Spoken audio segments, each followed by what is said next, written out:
You're listening to the Jōrni Podcast. What can 5 decades of lived experience teach us about resilience, healing, and serious mental illness? Tune in today for an extraordinary story. This episode contains adult subject matter and some listeners may be triggered by this content. Listener discretion is advised. Hi, I'm Petra Brunbauer, and with decades of experience with sadness, pain, anxiety, and stress, I finally figured out how to leave all that behind. And this podcast shows you how to break free permanently so you can reclaim your sanity and find the self-esteem and energy to go after the life you desire. With real talk about mental health, holistic healing, and the tough journey of coming out the other end. This is the Jōrni Podcast. Welcome to today's episode. What does it mean to live with a mind that moves differently from the world around us and still find ways to connect, create, and be heard? In this episode, we step into an honest and layered conversation about the day-to-day reality of schizophrenia and multiple personalities. Through first-hand insight, we explore the texture of a life shaped by mental illness, where creativity, resilience, and meaning continue to take root. Dale Walsh has had a very challenging but also inspiring 50-year recovery from serious mental illness that began with delusions of grandeur at an Ivy League university in the summer of 1975, which irrevocably changed his life. A graduate of Fairleigh Dickinson University, Dale has transformed his mess into his message and has often spoken about mental health, particularly schizophrenic matters, on podcasts and live. He is a prolific poet with an archive of 5,000 works and 6 novels.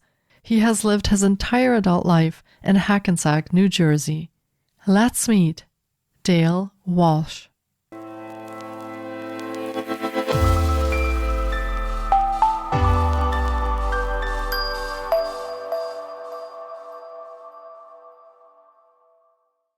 Hi, Dale. It's so great to have you on the podcast today. I've been looking forward to getting to chat with you because recovering from mental illness is such an important topic. And we do talk a lot about mental health on the podcast, but specifically, this is actually not something we've done an episode about yet. So welcome to the podcast. Well, thank you, Petra. It's great to be here. Yeah, my absolute privilege. And I so look forward to you sharing your story because I feel like it's such an important part of highlighting mental health and everything that people go through. So thank you for stepping forward and being willing to share your story with us.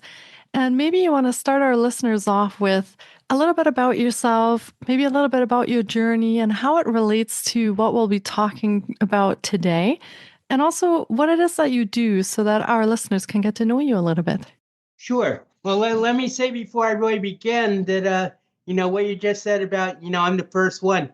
I think that schizophrenia is like a very sort of like underreported and overlooked subject, but it's a crucial subject if you're going to talk about mental health and mental illness but just because of the nature of the beast of the illness, it seems like there are very few people who actually want to come on and expose themselves, but also, just have the capacity to talk about their journey. I've been on my journey for 50 years now. So basically I have seen it all, and 15 hospitalizations. And, I say proudly I had 15 hospitalizations and I got out 15 times. So what I usually do is just as an introduction, I'm a poet. I have an archive of 5,000 poems. So I basically start off with a poem which I wrote in, I think, 2014, which is called Dale Reviewing What Actually Happened.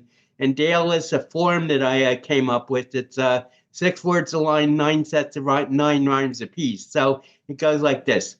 Hi, I'm God was a joke I made after Killer Dartmouth toke of some primo Ivy League smoke, which apparently caused me to choke because in mental hospital I woke with roommate Gabriel, the main bloke who did my delusions angelically stroke. Even while doctor claimed my brain broke, the moment divine gag I spoke, testifying I was only bit quack, which clinicians diagnosed a psychotic attack.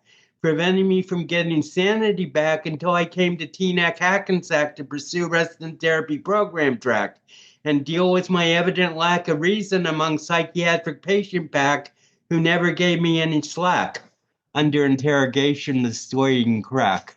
So that's basically what happened. I was at Dartmouth College in the summer of 1975. I'd had a very academically successful but drug-filled freshman year, and basically the summer of 75, all the drugs caught up with me. I was doing high-powered marijuana every day, but also other drugs like LSD, mescaline, mushrooms, like hallucinogenics. And so basically I came up with my I'm God joke, and I thought it was like the funniest thing I'd ever come up with, because how could God be 5'8"? I meant it just like, and so I was walking around campus telling everybody my joke for 3 days and laughing hysterically at the punchline every time. So after about 3 days, the campus police approached me and they said, "Are you Dale?" And I said, "Yes." And they said, "Would you please come with us?" I said, "Sure." I thought they were going to take me to meet the president of the university, but instead they took me to the infirmary, where I was interrogated over the next 4 hours by 3 sets of Ivy League psychiatrists, put in a room, shot full of drugs, and 3 days later I was in a mental hospital in New York City with a roommate named Gabriel. Wow. Sorry, Dale, I'm smiling. Your poem made me smile. That was the best introduction we've ever had on the podcast. So thank you for sharing that. And I'm glad you appreciate it. That's what it's supposed to make you do, is smile. yeah, what a wonderful introduction and so creative. And yeah, I can't stop smiling. So thank you for that. And although this is a very serious topic, I feel like sometimes positioning it in poetry or a rhyme or even with humor, it makes it a lot more approachable for people to talk about it, a lot more accessible for people to talk about these very heavy and deep topics. So thank you for bringing that onto the show. I really, truly appreciate it. And what a journey from being at the university and then ending up in the mental hospital. So how did your journey continue from there? You hinted at the fact that you had many more hospitalizations along the way. So how does your journey continue? So my journey continued with after I got out of the hospital after 13 weeks, I came to a live-in psychiatric program in Hackensack, New Jersey, where I spent the next 5 years under the therapeutic eye of one doctor who had a program for adolescents and young adults with situations. And so I was in the program for 5 years, even though I was in agnosia, which I'll explain in a second. But even though couldn't understand I was mentally ill, when I was in the hospital, I asked my doctor one time, "Why am I here? There's nothing wrong with me." And he said, well, Dale, if you broke your leg, you come to the hospital, right? And I said, "Yes." And he said, "Well, you broke your brain."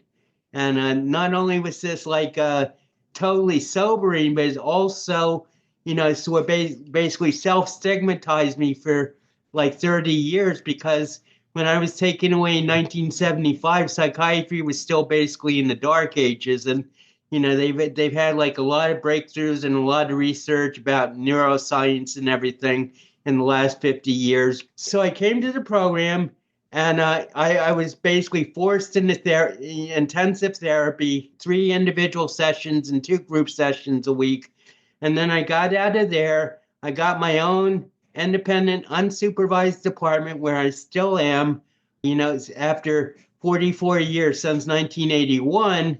And I went back to college, graduated college magna cum laude in English. I had always wanted to be a writer. So then not only did I begin an entrepreneurial career as a paper writing tutor for Fairleigh Dickinson students, but I also pursued before graduation, I wrote 6 novels. And after graduation, I turned my focus to poetry. And now I have an archive of more than 5,000 poems. Wow, you were quite busy, I have to say. Wow, so productive and so busy and creative. Wow. Now, From what you were just saying, you were diagnosed with something that our listeners might not be too familiar with. So, before we continue, would you like to give us a bit of insight on what you were diagnosed with and how that affects your daily life and how that did affect you when you went back to college in those early days? Sure. Thanks for asking. So basically, when you ask people about schizophrenia, they talk about hallucinations and delusions and disorganized thinking, and it's all very confusing if you're like new to the field. So I've come up with my own two definitions. One is a schizophrenic is living in a reality that was not conceived on Earth. That's like the most concise definition of schizophrenia I think I've ever come up with. And the second definition is genius, which is someone who has integrated a schizophrenia into the social matrix. So basically, for 30 years I was a schizophrenic, and for the last 20, well, basically for the last 30 since my last psychotic episode, I've been a genius. So people ask me, how I'm coping today. And today, I just like have my routine. I take every day, 24 hours at a time. And, I like to say I don't live a day-to-day experience. I live a dale-to-dale experience. So my advice to everybody is take things one dale at a time.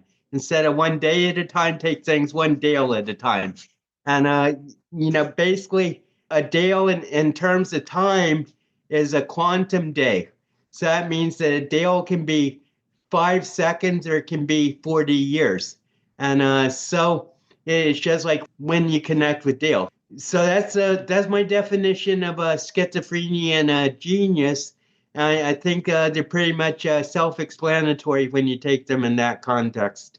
Yeah, absolutely. I love your definitions. So, for our listeners out there, this will give you some insight and some context into Dale's diagnosis and also his life since he was diagnosed. So, thank you for sharing that. Now, you had a number of hospitalizations. So, can you take us on a journey of what was missing on why did you keep getting hospitalized and were you not getting the support or the help that you needed at that time?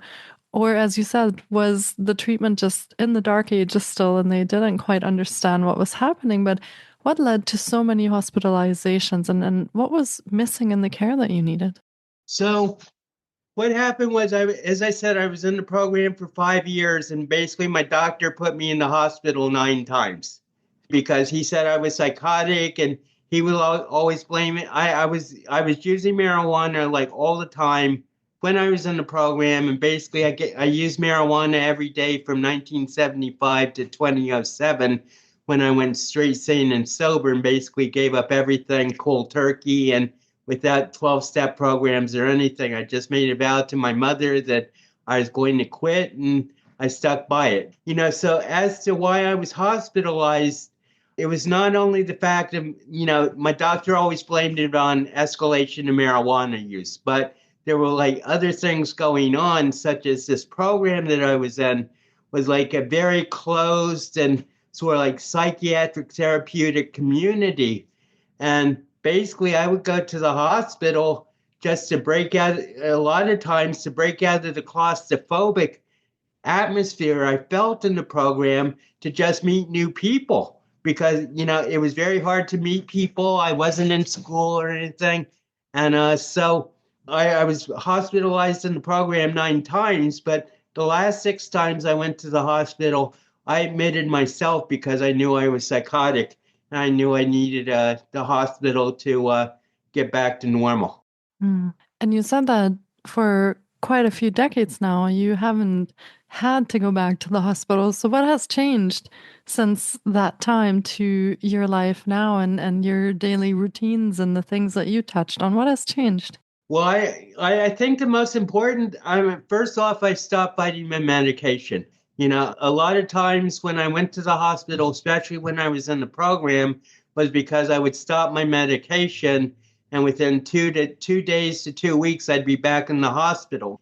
Sort of like shooting yourself in the head 10 times, you sort of figure out you don't want to play with guns. So ultimately, that was like and I should say that my medication has been reduced from 30 milligrams to 10 milligrams in the last 5 years. So I am, but I live in a very stress-free situation. I'm very familiar with my surroundings and everything. But I think the most important thing for my growing out of my psychotic episodes and just like growing into, a hospital-free environment. Actually, the last time I had an episode, Pedro, was 1993. And I had two hospitalizations since then. One was just like personal circumstances, and the last one in 2005 was because one of my medications stopped working, and I went in the hospital. They changed my medication, and I was fine. But I got out after 5 days. But not only medication compliance, but also I think once you break through a certain level of resistance, you become familiar with the illness a lot more. Your self-awareness about the illness becomes much greater. So, the more you know about yourself, the more you know about the illness and how it affects you. At least in my case, the more effective I've become at like dealing with the symptomology. And actually, the symptomology has basically disappeared lately just because I'm so healthy mentally now. That's really great to hear. And I think that gives us a lot of insight into what's possible when we foster self-awareness and, as you said, education and finding out more about yourself and what you're struggling with. So that is wonderful to hear that you're doing really well. Now, when you first became aware that this was happening when you were on the university campus and after that, what were some of the things that you experienced emotionally, and how did that feel to wake up in that confusion and in the hospital or the mental health ward? What was going through you at that time? To tell you the truth, it wasn't confusion at all. It was absolute clarity. And so what happened at Dartmouth was I figured out my God, I am God joke. And, I thought it was the funniest thing around. So, but I also figured out, I meant before they took me away at Dartmouth, I remember very clearly, my mind was like a computer. And it was just like going at hyper speed through different realities, and just like envisioning different realities and everything. And ultimately they would all end with, and everybody takes their clothes off. So, that's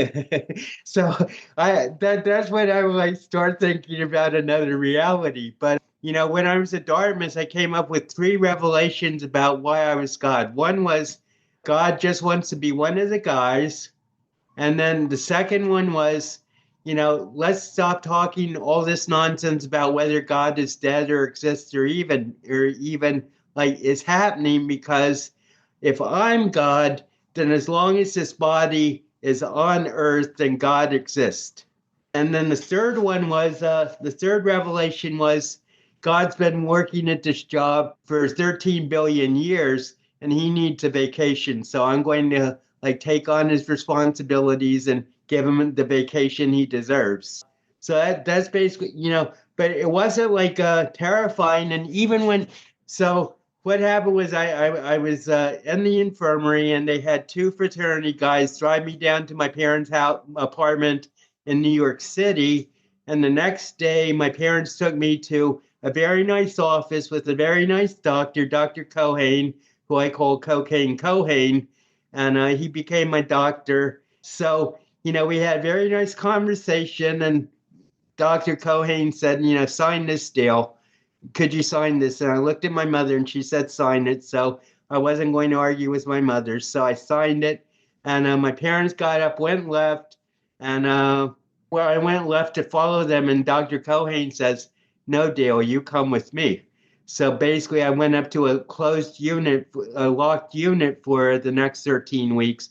I did have passes and everything, but basically, I was in the hospital. So, the whole thing about LSD, I don't know if you know the book, The Electric Kool-Aid Acid Test by Tom Wolfe. It's basically the story of Ken Kesey and the Merry Pranksters, who were like for some of the first apostles of LSD and everything. But basically, the idea of that book is go with the flow. So when my parents went left and Dr. Cohane beckoned me to come with him, I said, well, now I've started this whole process of I'm God, so let's go with the flow and see where it goes.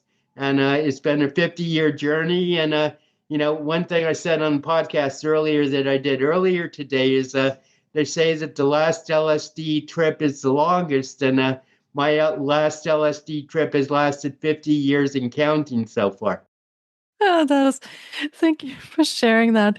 I'm enjoying our conversation so much because I feel like we're getting so many insights in such an open and honest way when, as you said, many people are very afraid to talk about this or to share this openly and to share their journeys. So thank you for that. Do you have any advice for listeners who might just be at the beginning of their mental health or mental illness journey at this point, and maybe they're going through some of the same things that you were going through, but maybe some of them are confused or have fears around what will happen to them or what their life will look like after? Do you have any advice for them? I'm very glad you brought that up because this is a point I wanted to bring up earlier, which is that of agnosognosia, ANOSOGNOSIA, which you're nodding, so perhaps you know about it. But agnosognosia is a mental health system, and as many as 70% of people with serious mental illness, like schizophrenia, bipolar, and schizoaffective especially, it's a symptom in like as many as 70% of cases. And what it means is that it's taken from neurology and talking about stroke victims who can't comprehend that there's something wrong with their brain. So, it's been translated to psychiatry, meaning a person is unable to comprehend that they have a mental illness. So, the analogy I've been using is it's sort of like going up to a blind person and putting up a book in front of their eyes and saying, read this.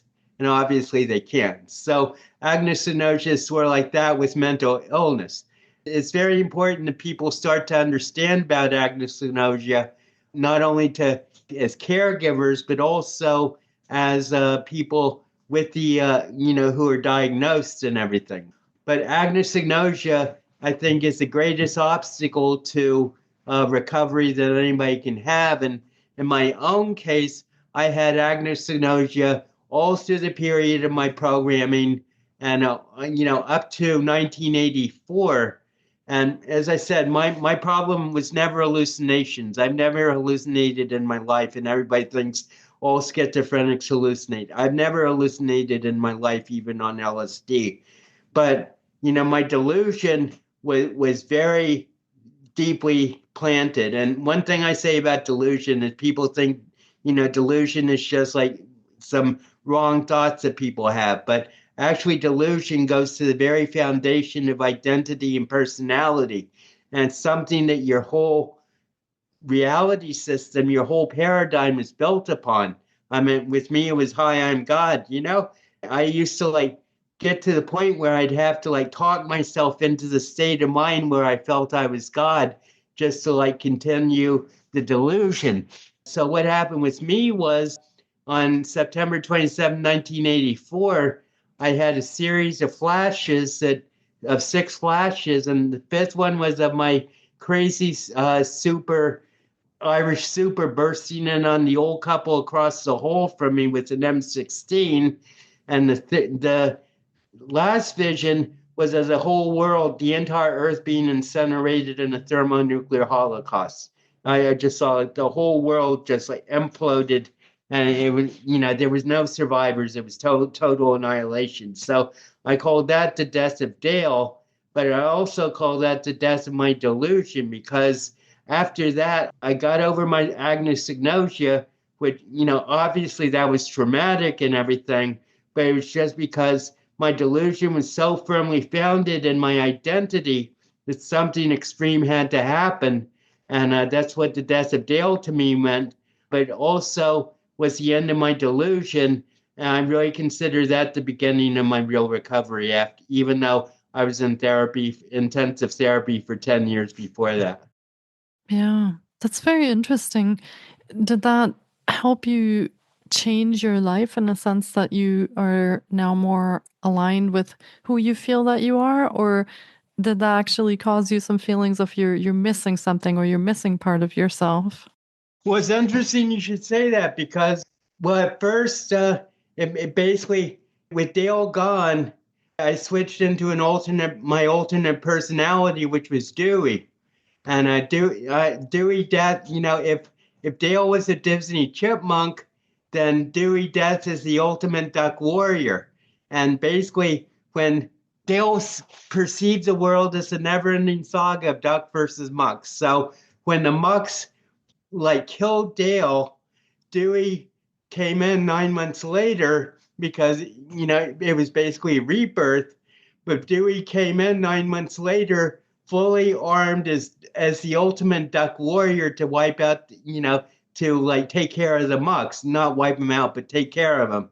But fact is that I became Dale thought he was God and Dewey thought he was an android. And as a good android, his programming was wait in Hackensack till I get back, which is wait in Hackensack till Dale gets back.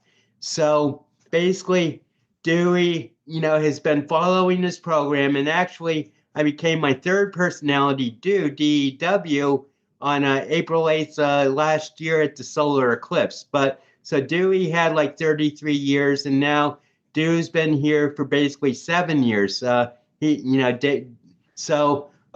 by becoming Dewey, who thought he was an android, not only did I get out of the whole God delusion system, but also it gave me a chance to really consider where I was and what my beliefs were. And I should say that Dewey thinks he's the Holy Spirit because I have 5 basic personalities: Dale, Dewey, Dew, Duck, and Genius.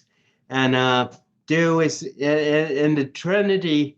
They say the Son is Father and the Holy Ghost. And with my Trinity, Dale's the Father, Dewey's the Son, and Dew's the Holy Spirit.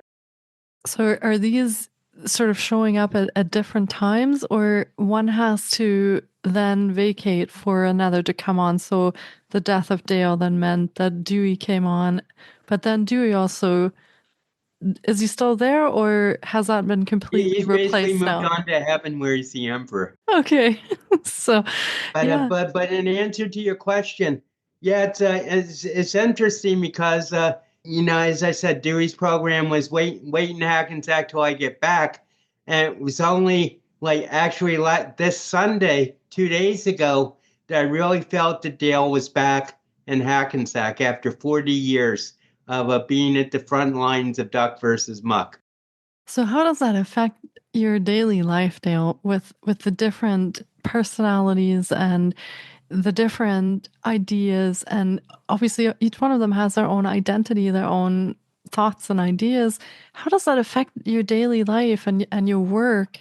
It's all anchored in the reality of Teaneck, Hackensack City, THC, which is where I've been since January 15th, 1976. And this is my home. This is where everything has transpired. The hospital I went to 14 out of 15 times was the Hackensack University Medical Center. And so I have my whole reality based in Teaneck, Hackensack City. And I should say that, I have 6 meanings of THC. There's Teaneck, Hackensack City, the holiest city, the highest court, the high command, the heavenly citadel, and the secret 6th meaning is the active ingredient in marijuana. So I've said, from the moment I came up with this, I say I support the city, not the drug. But for a long time, I did support the drug. But the fact is that my life exists within the context of the continuity of THC. And therefore, whatever's happening with my personalities, it's all secure and concrete in my apartment and my environment and my immediate, area that I exist in and everything. And I call that the omniverse. So it sounds a little bit like it's very important to you to have a structure or, like you said, a routine that these personalities can sort of work with as a framework. So is that what you're saying, is that you have a routine, you live in the same place, and that structure helps you with your day-to-day activities? It's all within the context of this one body, which I call the Dialina body. Dialina, Dale calls it his bestseller for the 20th century. He wrote his fourth book was called Velvet Velour's Follies. Book two are The Flight of the Dialina, which is a spaceship. And it's a apocalyptic romance. It is like has 3 or 4 timelines, but basically it's a novel that was conceived in the stress of the Cold War, which you probably don't remember, but because when it seemed like a constant threat that the Ruskies and the Americans would like nuclear war themselves into non-existence, and that's a scenario that's becoming more and more possible these days, incidentally. So anyway, the Flight of Dialina, I was always looking outside for spaceships, and then I finally had the realization that this body with my 5 personalities is the Dialina. And therefore, the concrete Dialina body in Hackensack is how I find sanity and stability. Yeah, that makes actually a lot of sense when you say that. So, yeah. Now, you've taken your experiences and your own journey and you work with others and you mentor others. So, tell us a little bit about what you do for work. So it's a Do Live Love program. So Live Love is an anagram. Well, let me just start by this. So what I do is I mentor the family caregivers of those with schizophrenia to help them deal with their daily and more long-term challenges and to improve communication with their affected loved ones while helping them reclaim their own self-integrity and identity away from possible codependence and just help them understand the illness because, schizophrenia is a total mystery to basically everybody, including all the doctors. Unless you've gone through it, you can't write, I'm reminded of a good friend of mine, Marie Claus, who once said, no one realizes the pain of mental illness.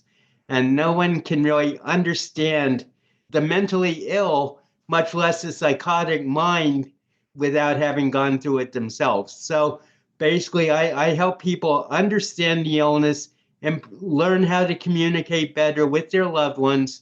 But also, so Live Love is an anagram that stands for 8-step program that I take people through over 3 months. It's basically a 9-session program. There's a session after the Live Love is finished just to evaluate and everything. But so Live Love stands for learn, integrate, validate, explore, and then love is listen, observe, value, and express. And these are basically the 8 tools that I equip people with in order to deal with the things that come up with their loved ones, but not only with their loved ones, but also with themselves. That sounds like a wonderful program that you've put together. Tell us a little bit about how your mental health and mental illness journey has affected your relationships, because that is one thing we haven't talked about yet. How does something like that affect your relationships with your family or your siblings or your friends or even work colleagues or fellow students? What were your experiences with that, and what are your experiences today? Well, the reason I came up with Live Love in the first place and wanted to dedicate myself to the family caregivers rather than the patients themselves was that I realized how much hell I'd put my own family through.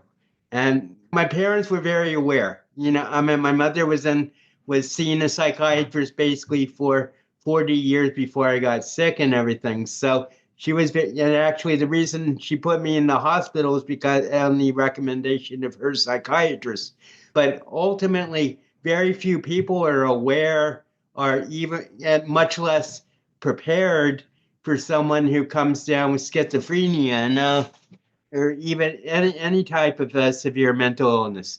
And the fact is that there's no way to prepare.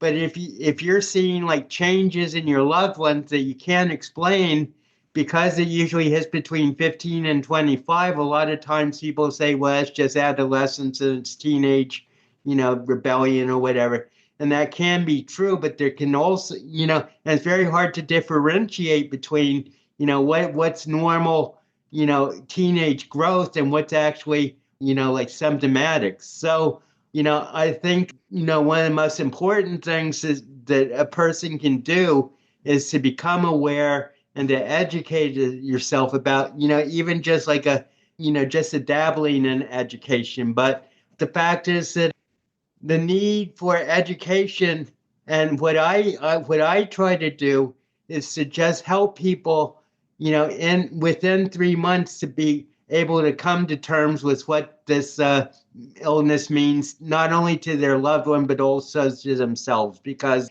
mental illness isn't a 2-week cold. It's a lifelong commitment that you're going to have to deal with. And I think people don't realize that. I say there are 4 things that I really, advise people to develop: love, hope, faith, and patience. I think patience is like one of the greatest gifts that a caregiver can have, because it can be extremely triggering to deal with someone with a mental illness. One of the first things I teach people to learn about is reaction versus response.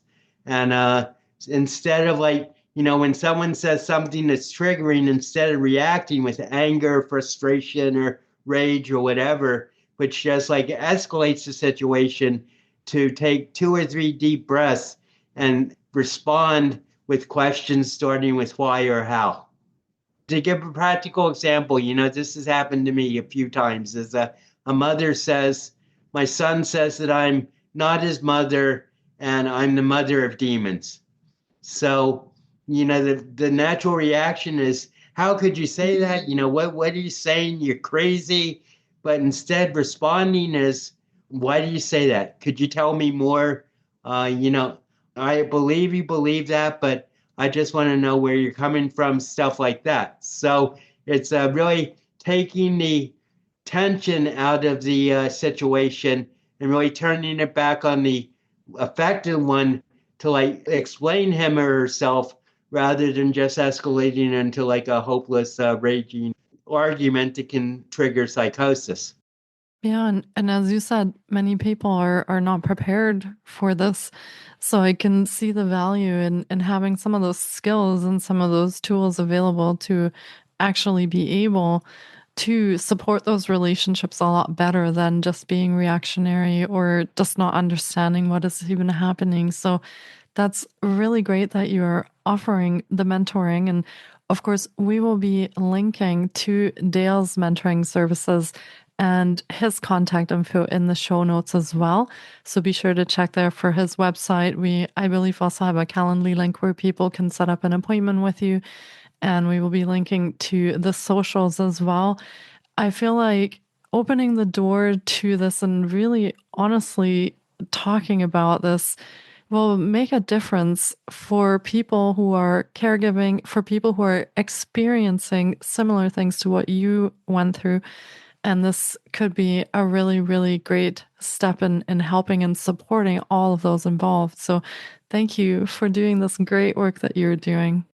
Well, just, I don't think this is in your show notes yet, but I also have 5 poetry collections on Amazon under the name D.E. Walsh.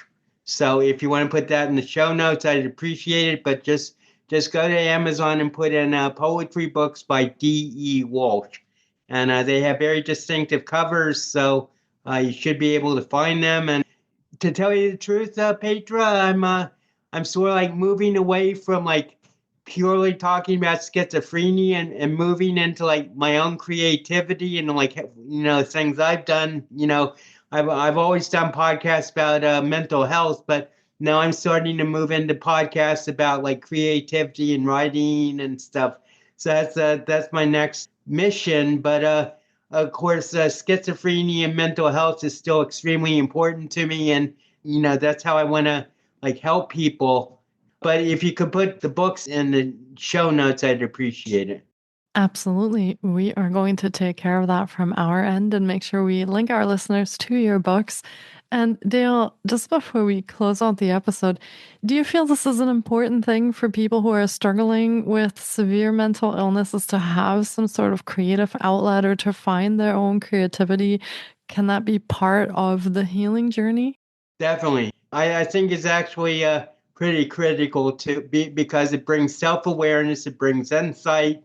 And even if you have agnosticia, just being able to express yourself, the more you can express yourself, the more you're going to be able to be understood and the more you're going to be able to tell people what's going on with you. As I say, I have an archive of 5,000 poems. So, it's been a very therapeutic exercise for me.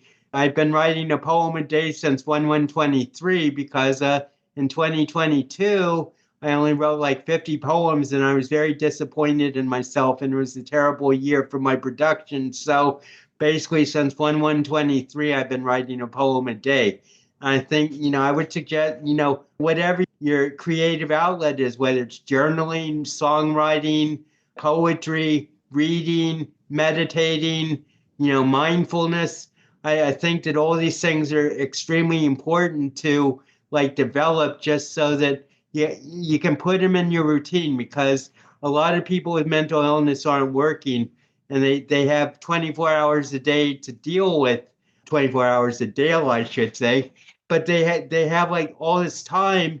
And if they're just like smoking cigarettes and like just vegetating, then they're just going to get more and more immersed in the muck of their own mental illness.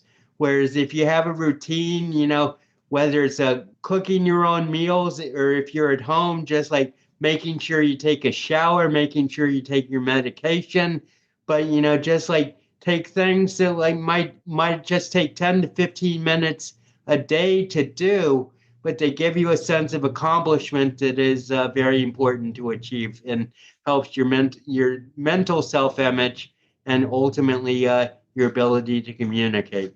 Yeah, those are great points. And I think not just for people with mental illness, but I think we can all benefit from a lot of those, like the self-care and the mindfulness meditation and our creative outlets. So thank you for bringing that up.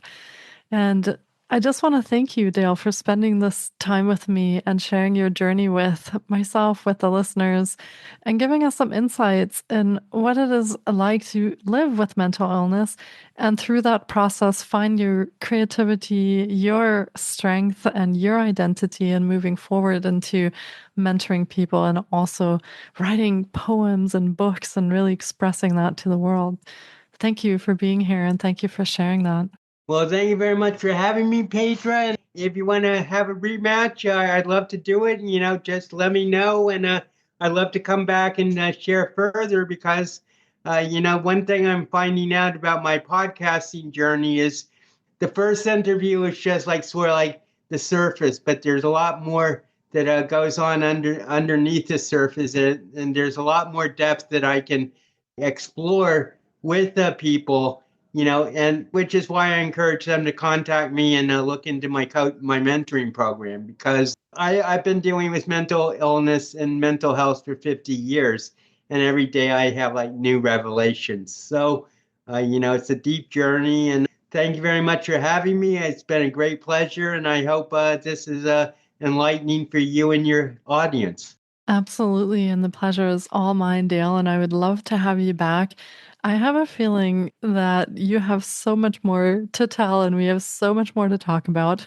So we will set another date and we will have you back and dive a little deeper into everything. And you're right. Today we scratched the surface, but I feel we gave listeners a look at what mental illness looks like from the inside with someone experiencing it so they can get an idea and then we can dive further into all of that.